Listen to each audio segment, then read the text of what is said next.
Autre fenêtre importante au niveau de l'interface, la fenêtre des propriétés.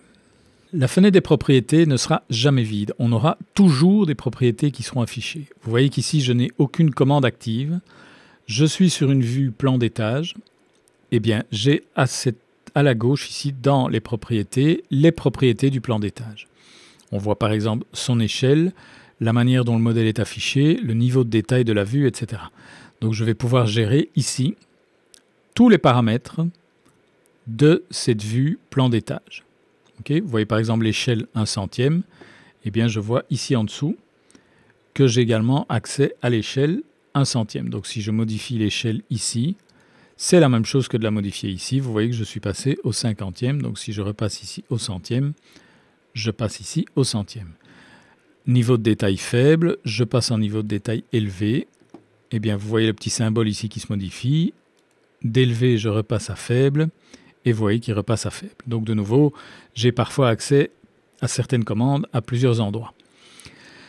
Au niveau de ces propriétés, je vois que j'ai une première liste déroulante qui est ici. Et puis, j'ai une propriété, un bouton qui s'appelle « Modifier le type ». Quand je vais cliquer sur « Modifier le type », je vais changer les propriétés de type de plan d'étage. Alors ça, c'est essentiel à comprendre. Au niveau d'un plan d'étage, c'est peut-être pas très clair, mais par exemple, si je dessine un mur quelconque, je vais sélectionner ce mur et vous avez des propriétés qui sont, comme pour la vue en plan, accessibles directement ici et vous avez modifié le type. Alors, ce sont deux types de propriétés qui sont très importantes à comprendre. La première liste qui apparaît là, c'est ce qu'on appelle les propriétés d'occurrence. Les propriétés qui sont là sont les propriétés de type. Alors, quelle est la différence entre une propriété d'occurrence et une propriété de type? Regardez, je vais par exemple créer deux murs. Voilà. Si je les regarde en 3D, donc je vais cliquer ici sur la petite maison pour passer dans une vue 3D, vous voyez qu'ils ont tous les deux une certaine hauteur. Celui-ci, vous voyez qu'il part du niveau 1 au niveau de sa contrainte inférieure, et au niveau de sa contrainte supérieure, il n'est pas contraint sur un niveau, mais il fait 8 mètres de hauteur.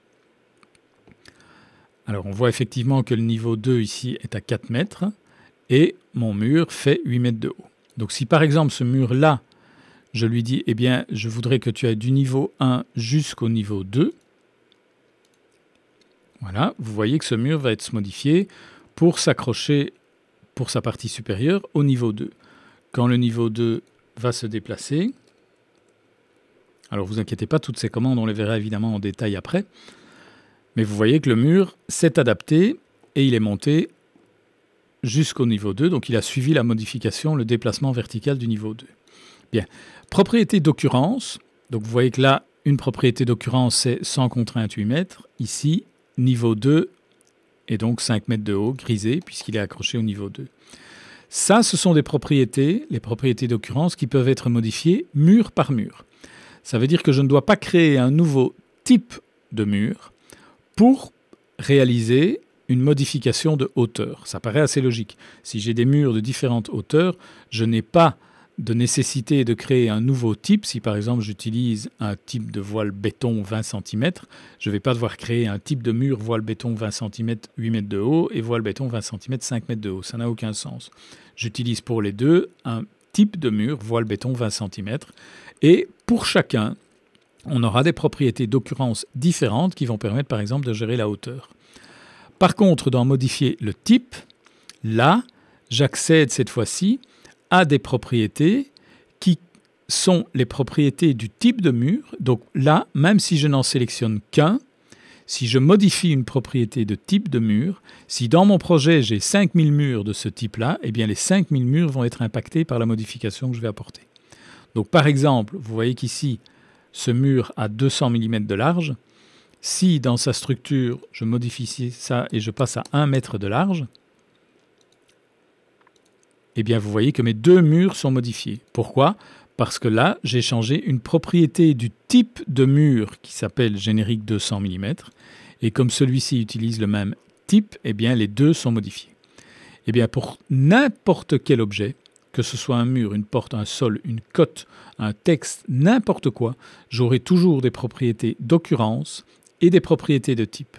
Donc, je rappelle, les propriétés d'occurrence ne modifient que les éléments qui sont sélectionnés, peu importe si j'ai plusieurs objets de ce même type dans le projet.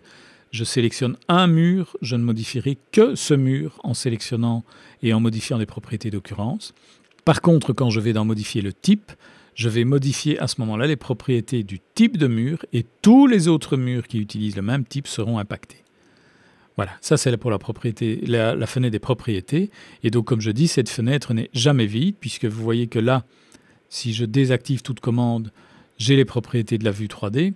Si je sélectionne un niveau, j'ai les propriétés du niveau, de nouveau avec des propriétés d'occurrence et des propriétés de type.